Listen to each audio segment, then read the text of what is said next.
Okay, it is Wednesday, January the 23rd, 2019. Welcome to week 3, Introduction to Corrections. Week 3, the quarter is moving pretty fast.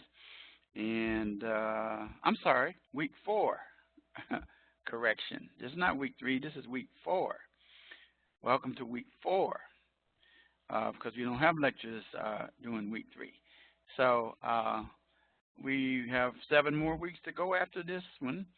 And this week, as you will hear me go over the assignments and discuss the topic for the week, you'll hear me talk about the requirements for the second part of the project.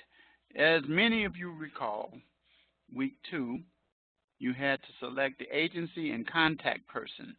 I detailed that information during the open house in week 1, and also I provided that details are provided in week 1 under the lessons tab.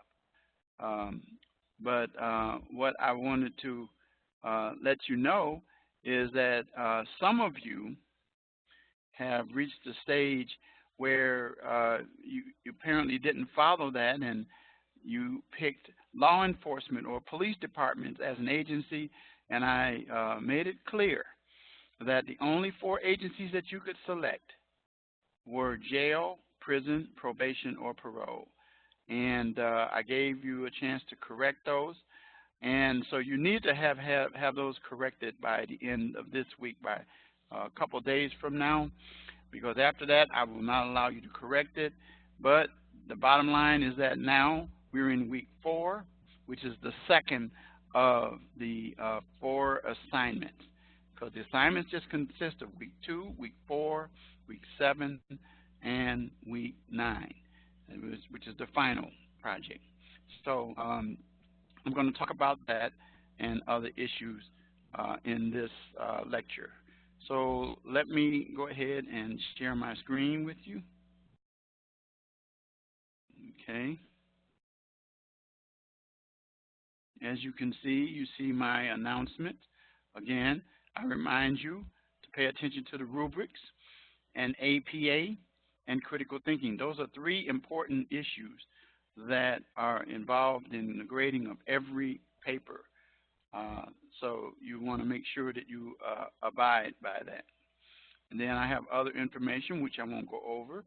I will go down to remind you that the other 2 lectures, the open house and week 2 lecture, these are the links, though I did email them to you contemporaneously with the week that the lectures took place. And then this live lecture today is for week number 4. So we have just week 6, 8, and 10. Remember, you're even weeks, not odd weeks. Okay, and then I will provide a recording of this lecture immediately after this, which by the time you hear it, you will have already gotten it. All right, so let's take a look at the announcements for this week. Jails and prison we're going to talk about. We're going to discuss the differences between the 2. You're supposed to read sections 3 and 6 of the text, of which I already, earlier in the week, I think Sunday, I sent you the PowerPoints to help you prepare for the material. Jails versus prison. And then interview regarding jail issues today. The look inside a maximum security prison, we won't really go over that. That you need to look at on your own because it doesn't operate well when I'm recording. So make sure that you complete your assignments according to the schedule and the calendar. Again, discussion post, issues facing jails. The deadline is located in the course calendar, but it is also written here. It's 11:59 p.m. Central Standard Time yesterday, and the reply post Saturday, 11:59 p.m. Central Standard Time. Finally, be sure to complete the written assignment, your state prison classification, and also the course project agency overview and background. I'll spend some time talking about that because so you can get that clear about what the requirements are for that. I did lay them out again in week 1, but they're also included here. And then take time, if you could, to complete the mid-quarter student survey. And I would appreciate that. Okay, and then you know what my motto is all about. Let's take a quick look at the course calendar before we get into the materials. To once again bring you back to the deadlines for the assignments. I leave no excuses for any of my students about when assignments are due because I cover them extensively. So here's the week that we are in. There's your reading assignment, and again, if you click on that, it tells you the text and everything. And then your initial post that was due yesterday, your lecture that's taking place right now, your initial post, reply post due Saturday, and then the mid-quarter survey, which is not an assignment, but we ask you to complete that, your written assignment and course project. And then these 2 check boxes remind you that these 2 items specifically are due 11:59 p.m. Central Standard Time. Okay? And then there is no lecture next week because it'll be week 5. And then you have your reading assignment, initial post, reply post, and then your written assignment and quiz. Note that all written assignments have a rubric that's built in to the course that I share with you so that you will be able to know how I submit, how I grade your papers. So let's take a look at Module 4, Jails and Prison. Again, very quickly. Well, we'll go over the assignment. So let's spend some time right now talking about the course project. Now we are getting into the first major portion of your project. And again, as I said, when you do your final project, it is important for you to do 4 and 7 correctly because it's going to be included in your final project. So now that you've selected your agency, the person that you're going to have as the contact person, we want to know something about the agency. And of the 4 type agencies, there's information that you are asked to provide. So if you're using a jail, a prison, probation and parole have the same information, then you're going to provide this information. Now, in order to do that, most of the time that you're going to go to the websites and find that information. You do not have to wait for the interview to get this information, but there usually is information like that available on the websites or research, or you may have to contact the agency to ask them where can you find that information. This information is generally available. This is an opportunity for you to show how you operate with digital fluency and ethics and professional responsibility, because you're going to look at the websites, conduct research on your agency. You're going to provide information like what's their mission statement. You need to make sure you have that. Make sure that you reiterate the ethical and professional responsibility needed to be successful in the field. Now, notice that these things will kind of tell you the things you need, but make sure you read the paragraph up here. And if you look at the rubric, which we're going to go over in a minute, you will see exactly that. Make sure that you have satisfied this rubric, which I'm bringing up now, which tells you the due date. And then here is the rubric. You click on it and you see it. And it tells you, whoops, Let me get back to it. There we go. Bringing it up. It tells you the first part, to provide all the information that I talked about, depending on which agency, the type of agency that you have. And then make sure that you organize it in paragraphs. Don't give me listing. It's a paper. You're providing information and details. And it must be at least 2 pages in minimum. You should have that as a double-spaced document, Roman point 12, and proper margins. Also, very, very, very important, your citations in the body, citing the sources. If it's the same source, cite that again, where you got the information. I want to know where you got it. I want you to write some information about it and let me know what you discovered and learned based upon the requirements of the rubric and the module. Read it very, very, very carefully. And you will get 25 points. So if you don't have citations in the body and not or, references at the end, and Roman 12 and a cover page, you will lose points.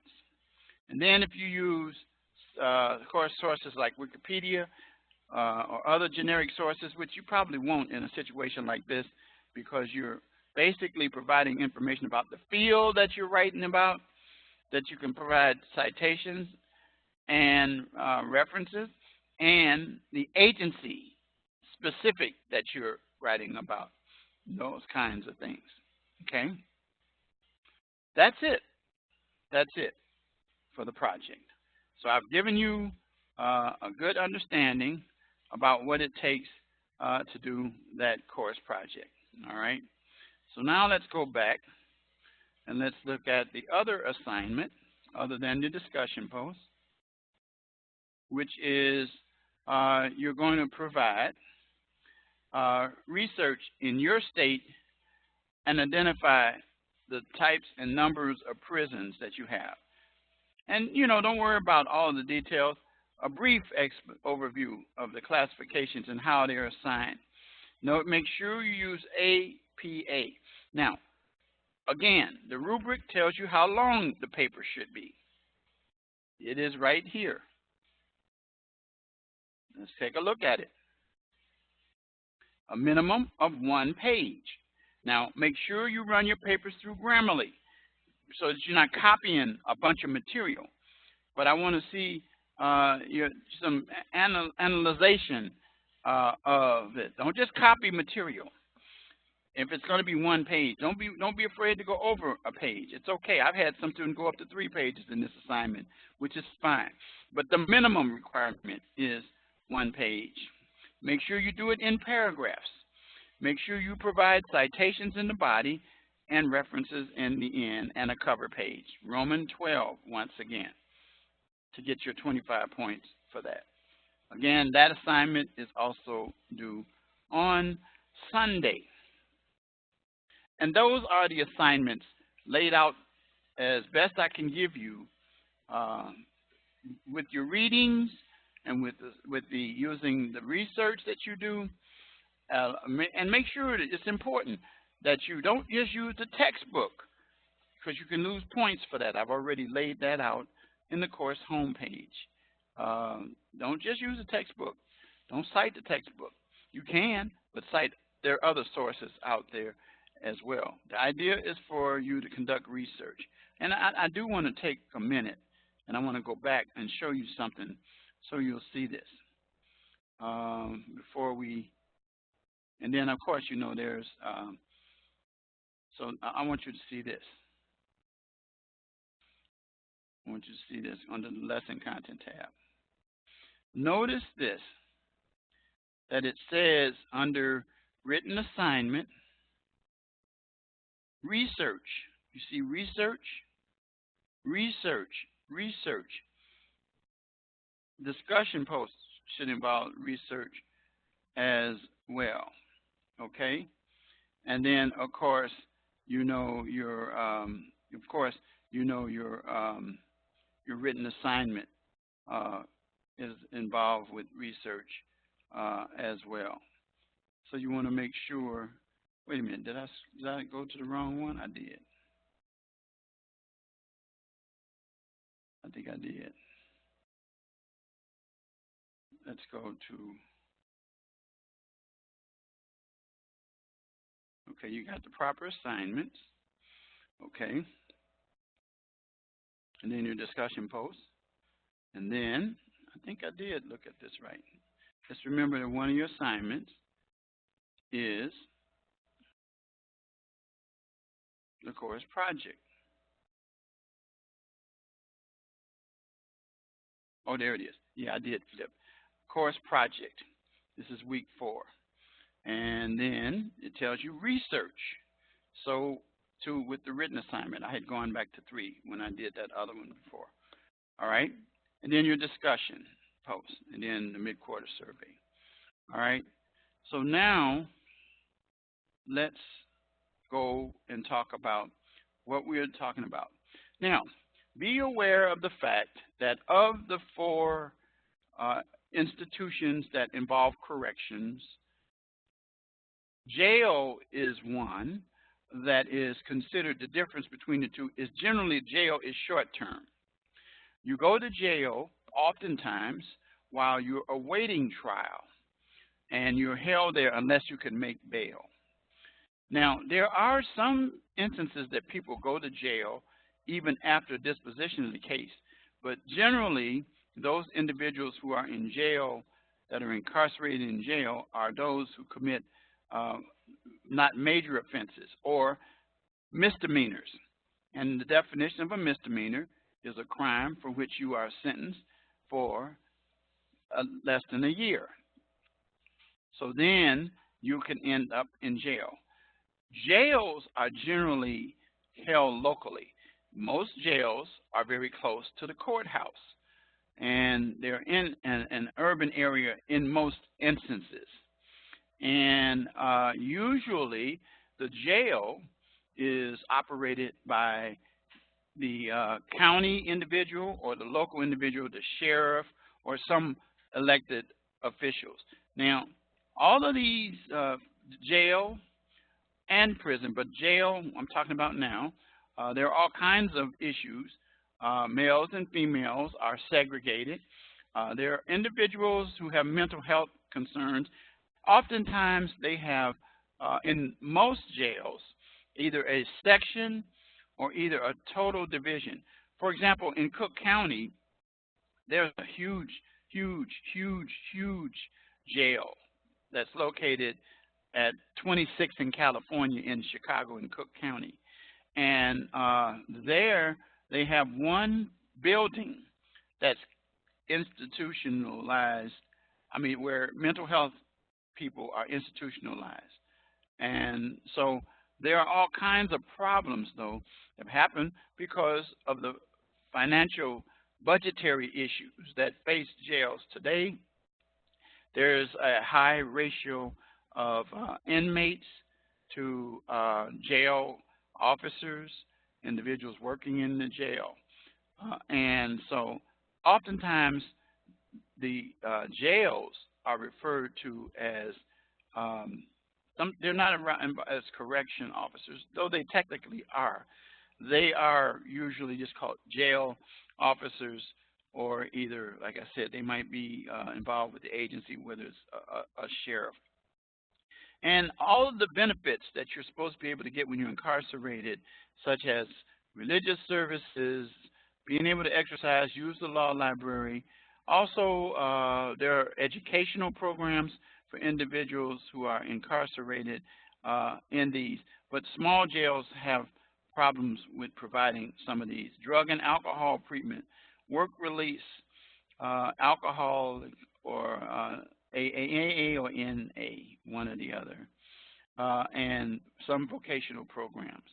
And so there's a lot of violence that takes place there as well.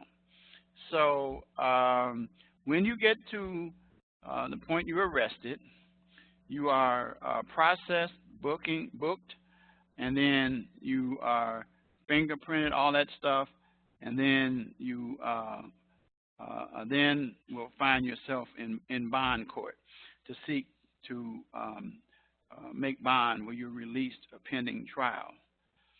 You can end up going to jail again if it's a misdemeanor. If it's a felony, you won't go to jail. You'll go to prison, which we're going to talk about in just a minute. So that's it in terms of jail. So you look at jail as a place where individuals stop by before being tried and or individuals who commit lesser offenses or misdemeanors as opposed to felonies. Okay? Now let's talk about prisons. Now, with prisons, you are having individuals, as it says here, that are more serious and commit an act or a crime that they're found guilty of at least a year and a day. A year and a day. That's why I said what I said about misdemeanors. And almost every jurisdiction has a state prison facility, but they also have federal prisons, and individuals are sentenced there. Now it talks about the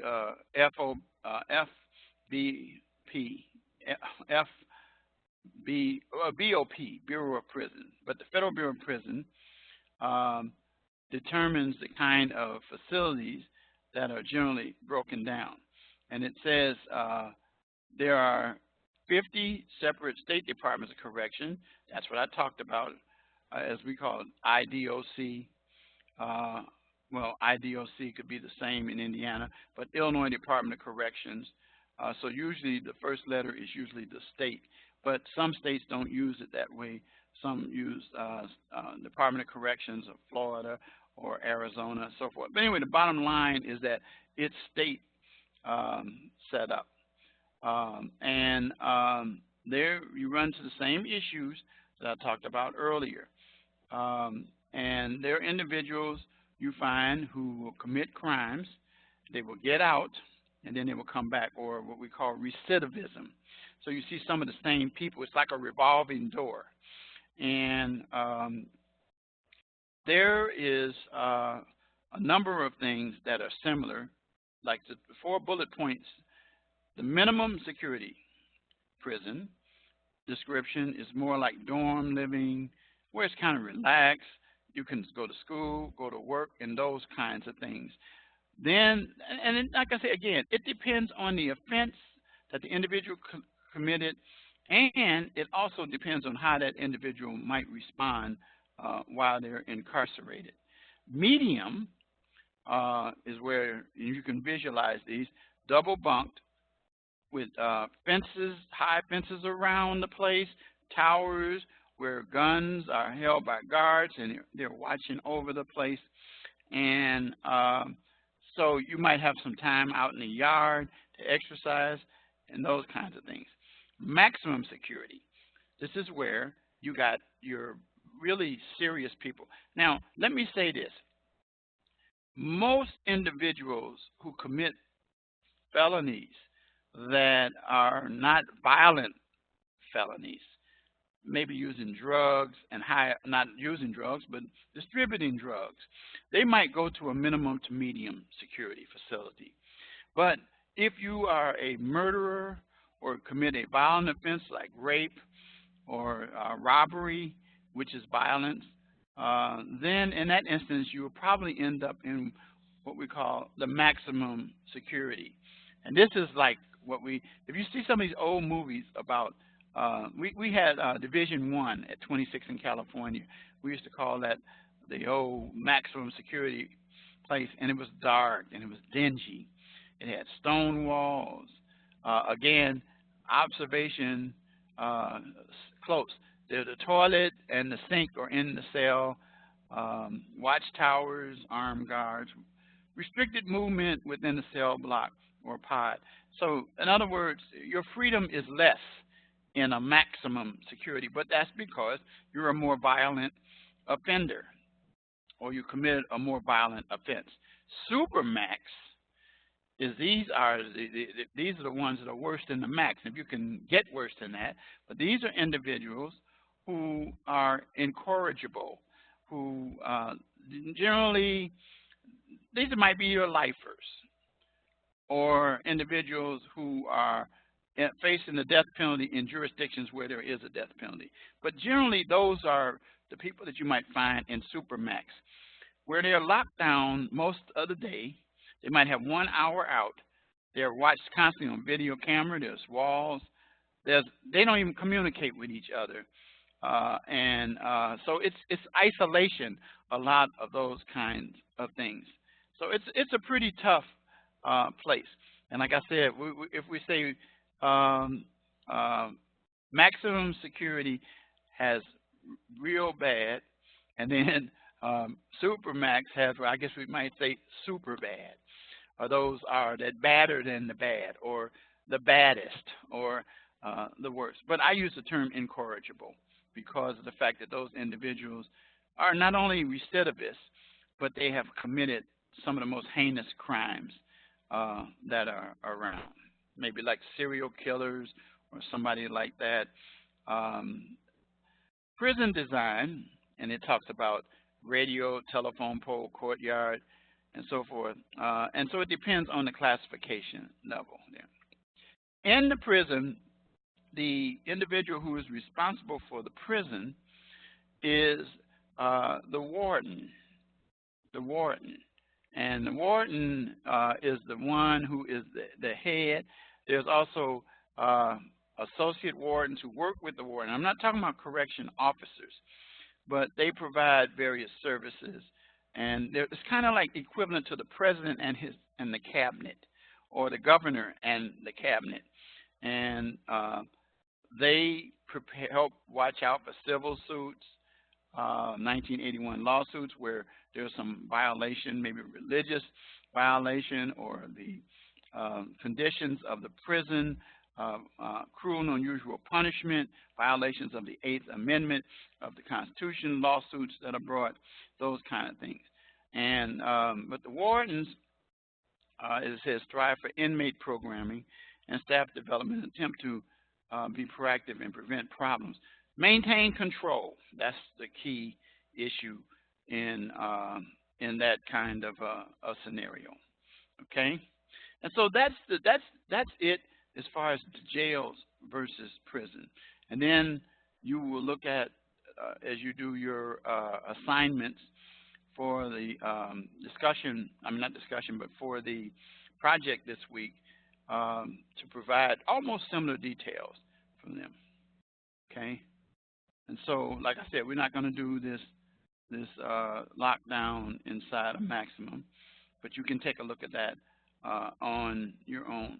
But what I'm going to do is I'm going to take off my earphone. You would have trouble being able to hear the recording, and then I'm going to take away. I'm going to take, and I'm going to stop my video. Okay, so now you'll just see my picture, so you won't be distracted by it. And then I'm going to let's play this 10-minute, and then we're going to adjourn. Tell me about your background and your position here in Sherburne County. Sure. Well, I work at Sherburne County Jail for the past 18 years. Over the past 18 years, I've held the capacity of corrections officer, the jail sergeant, the jail captain, and currently I'm the assistant jail administrator. Okay. And your background? Before that, I worked for Cub Foods. I was assistant produce manager. I was going to St. Cloud State University when I was the assistant produce manager. And then I had an opportunity to apply for Sherburne County, which I did, and I was accepted. Before that, I was in the Marine Corps Reserve. I'm a veteran for the first Gulf War, which I learned a lot of things. It was an experience that I'll never forget. Gained a lot of experience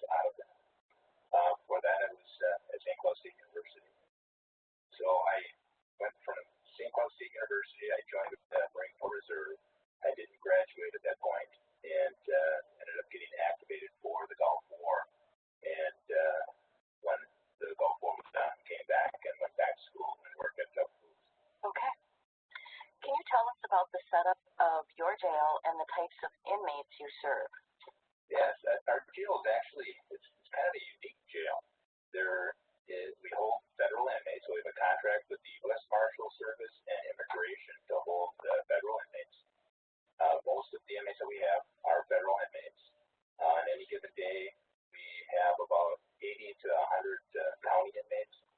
The rest of our inmate population are federal. We have pushed over 600 inmates a couple years ago. We're pushing that every day. Recently, it's dropped down to about 400 on any given day. Inside the jail, its design is unique as well. There's 3 different kind of styles of the layout of the facility. We have linear style, we have modular remote, and we have direct supervision. What do those things mean? The linear style jail is basically a day room that has cells attached to the day room, and there's not a corrections officer that's in the unit that's watching the unit all the time. The corrections officers make rounds, so they have to make rounds every 15 to 30 minutes, going through and just making sure that things are okay. It's a difficult area to control because you're not always observant on what's going on in there, so it makes it more difficult. What we've done with that area is made it into a special management area, so this is where we have our lockdown inmates. So if they go into disciplinary sanctions, they're locked down 23 hours a day, and they have 1 hour out where they can go into the day room. And once they have that hour out, they can use the phone, they can shower, read the paper. So that's basically what they're able to do during that hour. We only have or allow 1 person out at a time, so there's no contact between the inmates back there in our disciplinary setting. So when I first started, that was our jail. It was a linear style jail, and we would end up going to situations. We were usually putting situations out all the time, putting fighters out, because you didn't know what was going on all the time. The Padre remote is also in our special management area, but it's an area where we keep like vulnerable adults, people that are classified at a lower level, people that have crimes that we want to pull away from the regular inmate population, such as sex crimes. Those crimes typically aren't very well thought of by the general population, and those people can be subject to manipulation, subject to some extortion, and they're subject to being able to be assaulted in the facility.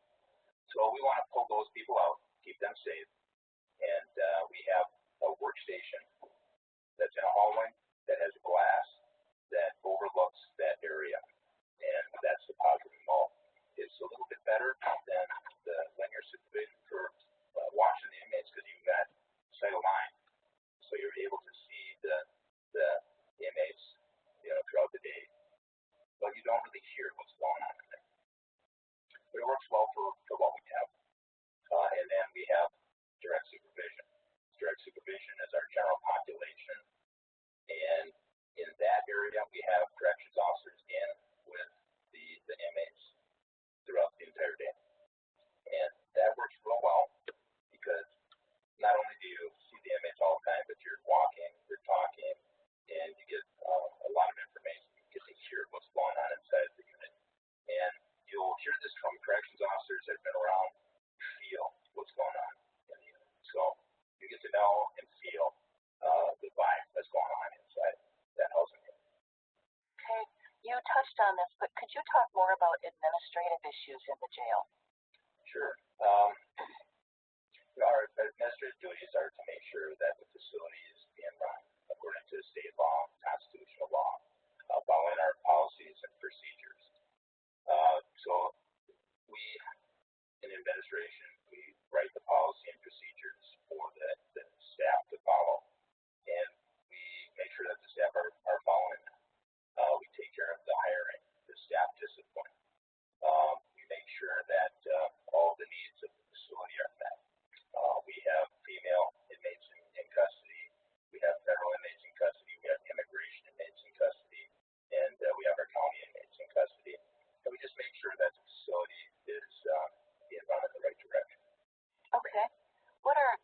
issues facing jails today?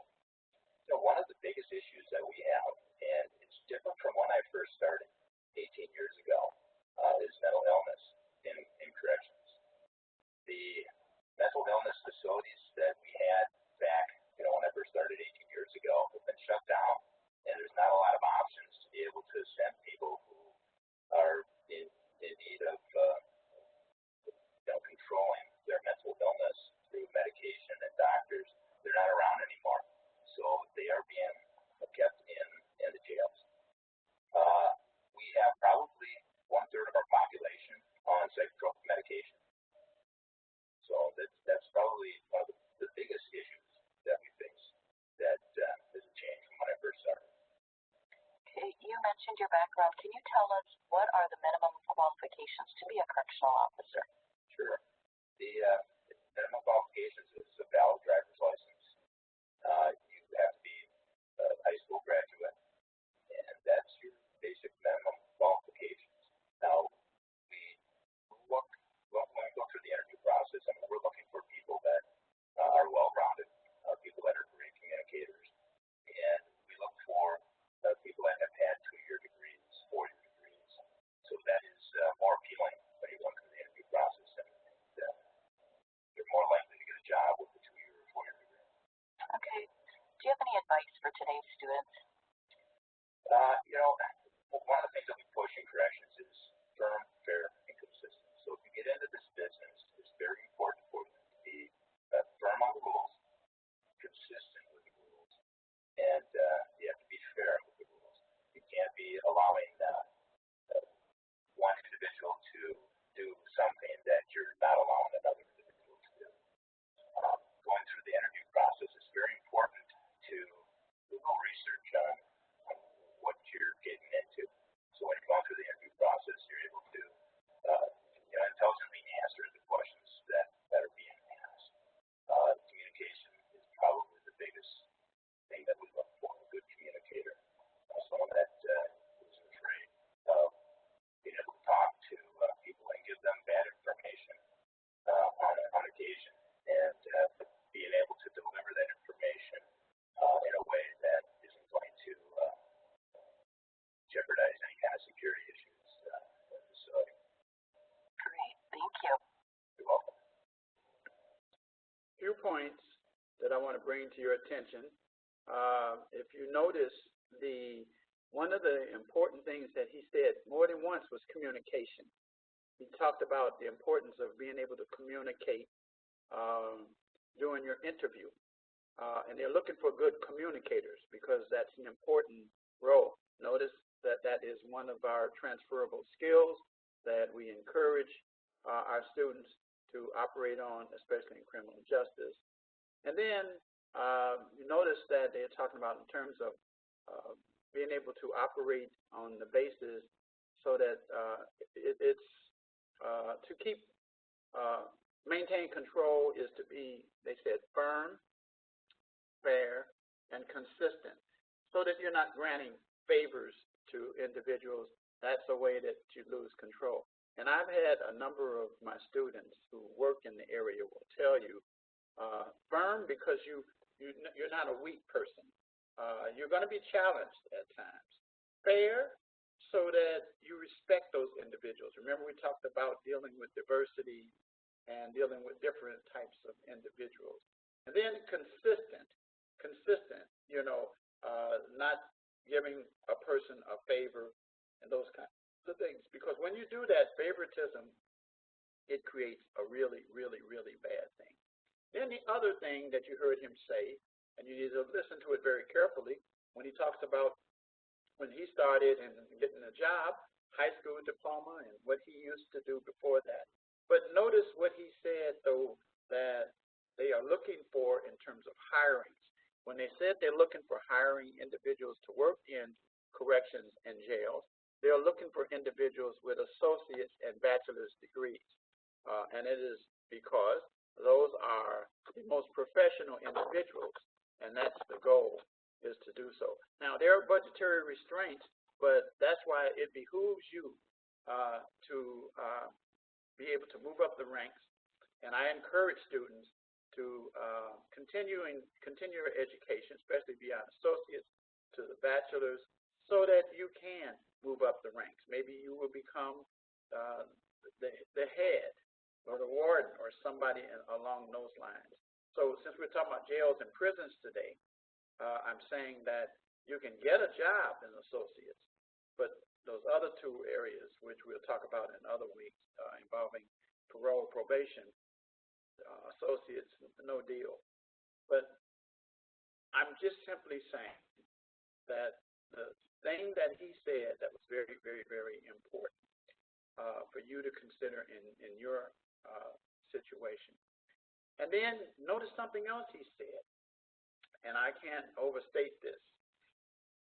As you are doing this week your assignment for learning about your agency, when you're specifically dealing with all of them, the purpose is to learn about the agency. Learn as much as you can about the agency. And oftentimes, I encourage students to do their project on agencies that they have in their radar, if possible. Sometimes it may not be, but the reason for that is because you learn from research. You're researching about that agency and learning how it operates. The other thing that it does, and you'll find this out, as you move closer to the opportunity of applying for a position, you will have made contacts with individuals through your research. And as you know, a part of this assignment that's coming up week 7 is your personal interview. Remember your assignment for week 2. Week 2 was to pick not just the agency, but a contact person. And you want to have a good contact person so you can learn about that and operate professionally when you're communicating with that contact person. It could be an impression for a future job interview. It could open up a door for an internship, externship. The bottom line is that it will help you a lot. And so that is it for today. I'm going to say good night to you. I will see you in 2 weeks from today with our next lecture, which, let's see, I believe that is the 6th of February. Looking at my calendar, I believe that is correct, yes. Is that right? Yep, the 6th of February at 8:30 p.m. Central Standard Time. So in the meantime, you know how to reach me. If you have any questions or concerns, you know how to reach out to me. And so with that, I'm going to say good night to you.